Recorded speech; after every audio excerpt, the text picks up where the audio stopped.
Hey, what's good, everybody? I hope everyone's enjoying their summertime. We are coming at you today with the most recent statistics for South Surrey and White Rock for the month of August. So, we're going to be looking at July's statistics package and talking really about home buyers and home sellers. What advantages are out there? How do you position yourself if you're someone that's thinking of transacting in real estate, whether you're selling or buying, that sort of stuff? So, let's get right into it without further ado. Now, we're going to be using numbers from the home price index today and what we call the benchmark values. So, describing it like an average is kind of the easiest way to really present it, but it's not really an average. An average can have outliers depending on what actually sells in a particular time frame. So, the benchmark value is kind of like inflationary numbers for housing. We're using what's called the typical home. It's not necessarily a real home, but we're seeing how that typical home performs across the market over the course of the month. And that gives us a number whether the market's improving in terms of price or coming down in terms of price. So, I'm going to show you a news release now from the Fraser Valley Real Estate Board, and I've just highlighted some things that I thought were interesting in here that I want to bring your attention. The first one is really about where we are kind of within the year. So there was a lot of thought process that 2026 was going to be a large improvement from 2025. Now, 2025 was one of the worst years for real estate. Since I've been a real estate professional for almost 20 years, and I believe it was the worst for sales in about 30 years in our location in the Fraser Valley area. Now, with that all being said, there were some really big price changes from the fall or the spring rather of 2025 into the fall of 2025. And that was a lot of revolving likely around the tariff talks that started right around the spring. So it's kind of correlated there in that regard. But when we're looking at numbers, there's typically a seasonal slowdown in the summer. So I'm not really so worried about comparing what July might have done to June as an example. I'm more curious about what July of 2026 looks like compared to July of 2025 because we're talking about summer months here, not a month where everybody's working, kids are still in school, people are maybe still a little more active, whereas in the summer they tend to quiet down and sales tend to come down in the summer, more traditionally speaking, as well as the amount of people that are putting their homes on the market for sale. So, a couple of things I highlighted in here for you is the Fraser Valley Real Estate Board recorded just under 1,100 sales on the MLS in July, which was a 5% decrease from June, but a 9% decrease from the same month in 2025. Now, that's a big decrease. That's pretty fascinating to see. So, you got a lot less people actually out there transacting in real estate year over year. I've also highlighted here that seller activity slowed in July with just over 2,800 new listings coming to the market, which was a 14% decline from June, but an 18% or 18% below the same month last year. So you've also got a lot less people actually putting their homes on the market. Now, one of the fascinating things about that, though, if you're kind of doing the math in your head here, you've got about one fifth less people actually putting their homes on the market, or let's maybe kind of pull that out and say two-tenths less people putting their homes on the market, but you've only got a decrease of one-tenth of the amount of people who are actually buying those homes. So the market actually is getting a little tighter in that regard because with less inventory for buyers to choose from, even though there's less buyers out there, there's a smaller pie that's available for them to go out and really take a look at. So it's kind of fascinating. Now, what you're seeing on your screen here, the red line is what's going on with all property types in the Greater Vancouver Real Estate Board in terms of pricing. You're going to see it kind of flatline and even improve a little bit towards the very right-hand side of the graph there, the most recent months. Now, the Greater Vancouver Board is Richmond, you got the Tri-Cities in there, Vancouver, Whistler, all the way out to Maple Ridge, that sort of thing. But you can see properties, generally speaking, have performed a little bit better than they have in the Fraser Valley. So the Fraser Valley is the blue line. That's North Delta, basically all the way out to Abbotsford and everything kind of south of that. And you can see we've been relatively flat as well, but there is a little kind of downward pressure there towards the end. But we've basically been, I would say relatively flat since the beginning of this year. So what's going on in South Surrey and White Rock, though? That's what you're here for. Well, let's talk about the condominium. So the condominium market did improve in terms of how many people were actually participating in it last month. So the red line on this graph represents what we call a balanced market condition. And you can see that we did enter into a balanced market condition last month where we just had, based on what was available, we had more people snapping up that inventory. It's simple economics. And this usually is an early indicator of what prices might do.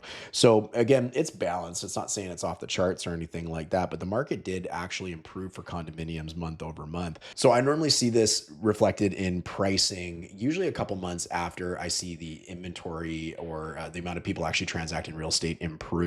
And so it's not showing up yet, and it may not, but that's typically what I do see. So condominiums have had a rough couple months in South Surrey and White Rock. So month over month, they are down about $13,900, and year over year, they're down about $35,800 in the area. So you could argue that that is a market that is in the advantage of the buyer. Now, the conditions did improve for sellers, so I don't want to lead you and say that it didn't get any better, but when prices have kind of come down and this is the environment that people are operating in, I would argue that buyers still have an advantage right now.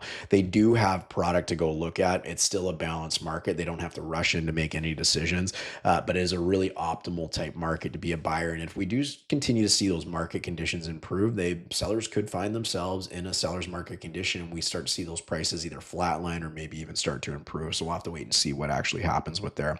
To get a condo sold right now, though, I am finding that it takes a lot of hustle and you need to be in the zone in terms of pricing. If you're out there, you're just going to continue to be out there. And the fascinating thing with that, especially with condominiums, townhomes are a version of this as well, is most of them are relatively similar to each other. So buyers, of course, want good value for their money. They're going to go out, they're going to look around, sort of thing. And there's a lot of sellers out there, and maybe they need a certain amount. Maybe they paid a certain amount, they can't get out unless they get it. And I get that. It's a challenging market to be a seller in, no doubt.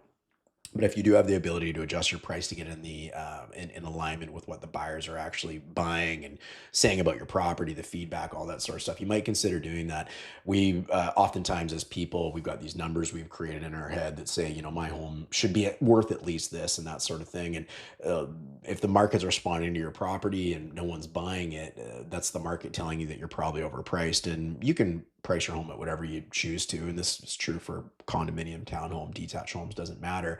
But if the market's telling you that it's not worth that, you're the only one willing to pay that amount for your property. Therefore, meaning you're the only one willing to pay it, meaning you get to keep it.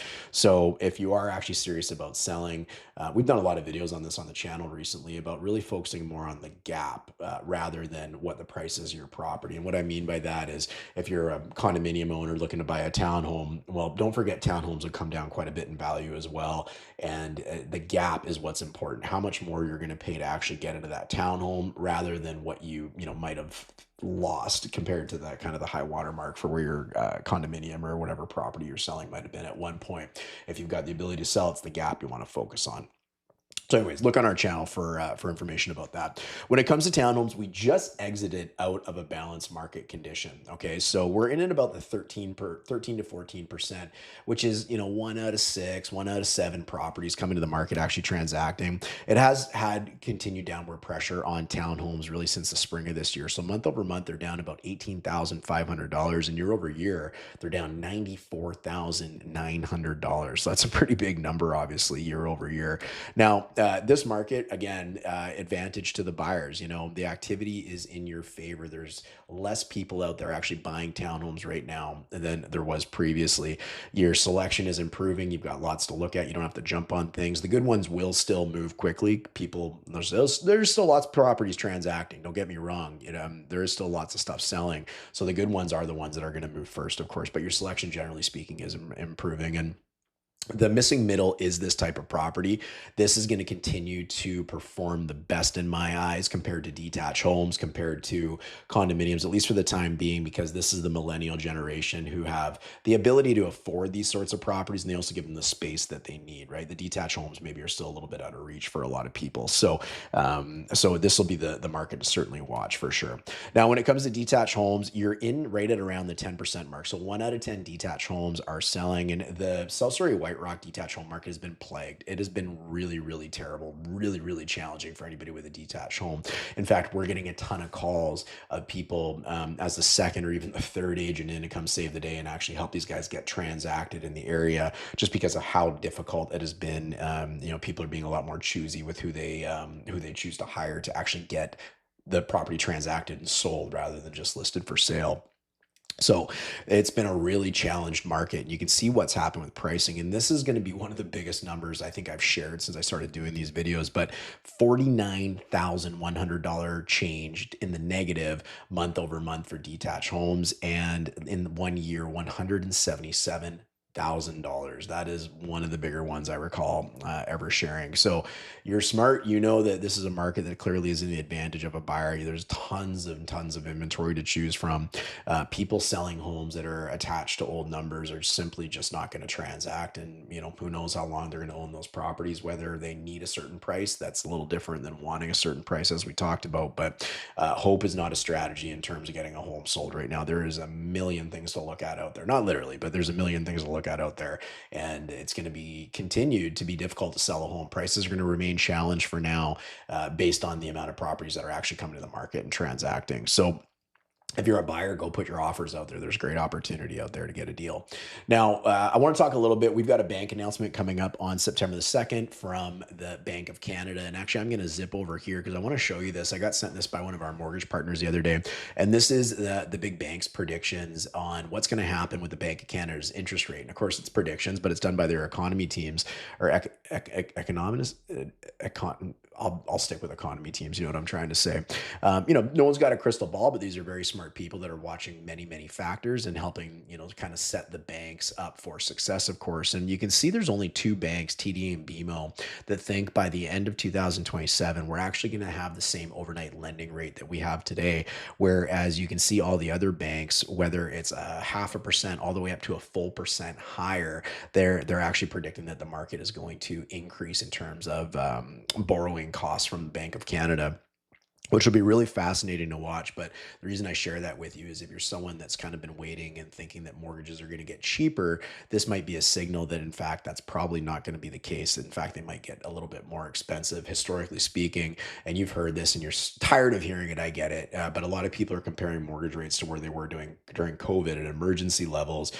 Historically speaking, mortgage rates are already really quite cheap. So it looks like we might be in for an increase in the coming quarters here. So we'll have to see what happens. But I'll leave you with this, the market drivers. We talked about mortgage rates. We've got this August 19th trade deadline coming up with the US.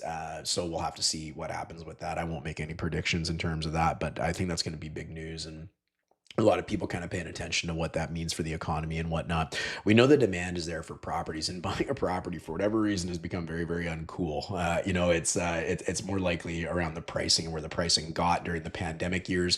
But nonetheless, one of the things I feel obligated to share with you is if you're someone who's been looking at buying a home and you're renting right now, you want to be very cognizant that you are putting money out every month that you're not going to get back. Whereas homeowners, where their property values may have fluctuated a little bit, they are still actively saving money and putting it into their equity each and every month. And there is a trade-off there. There's something to consider there because that's real money that you're giving to that landlord. But the other thing that I want to add is I find it really fascinating, especially being in like White Rock and South Surrey. Let's go to the most extreme here and talk about like beachfront property. We live in a community that's a waterfront area, and one of the only ones in Canada. There's not a lot of big communities like the one that we live in, part of the Lower Mainland as an example, that are actually waterfront. And the reason I share that with you is I find it really interesting for detached homes, especially that how much detached homes have been struggling. And I remember my dad saying something to me when I bought my first house, that there's one thing that they're not making anything more of, and that's land. And I've always thought about that because condos, you can build up, right? There's lots of land to build up and put high rises up. And in fact, you're seeing a lot of that happening. And that's why the condo market's so challenged, because that's all they were building. But the fascinating thing is the only detached homes you see going up are knocking down old homes and building new ones, or putting homes in areas that were previously undesirable and trying to build new communities out of them. So when I think of detached homes in like kind of the hub areas where people want to be, I find it really fascinating how much they're stalled right now. And I think anybody that's sitting on their hands, at some point they're going to sit too long and really regret that. So let me know in the comments what you think about that, whether I'm right or wrong, but I'd be curious what you think about that. And local policy changes, I don't think we're going to see much. I didn't touch on seasonal trends. It's summertime, market slows down in summertime, pretty traditional. That's usually what happens. Local policy changes, I don't think the BC government's going to be doing a whole lot, but I do think they're going to be trying to figure out ways to try and get investment back into the market a little bit because these condo developers are struggling. And don't forget, the government wants properties to transact, and their coffers are way down because every time you buy a property, unless you qualify for an exemption, you are putting money in towards property transfer tax, which is just revenue for them. They are way, way down in their revenues based on what's been happening in the real estate market for roughly about the last 18 months. So they really want to see that money come back. And the investor has really been vilified in British Columbia, and it's a really important piece of the economy. It's a really important piece to help support renters to actually have properties that are available. We've done lots of videos on this channel about people that are getting out of the rental market just because of how terrible the restrictions have been placed on landlords and so much in favor of the tenant. Whether you agree with that or not, there has been a lot that's placed on the landlords. So a lot of people have exited that market.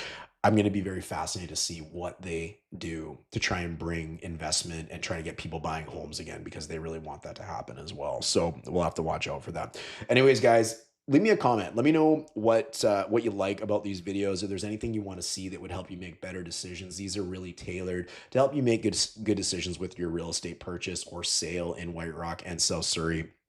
And And also, if you know somebody that might benefit from this video, please share it with them. Make sure they get the information. They can maybe make some better decisions along the way as well. Anyways, make sure you subscribe. We will see you next month on this because you're subscribed. All right. Enjoy the rest of your summer.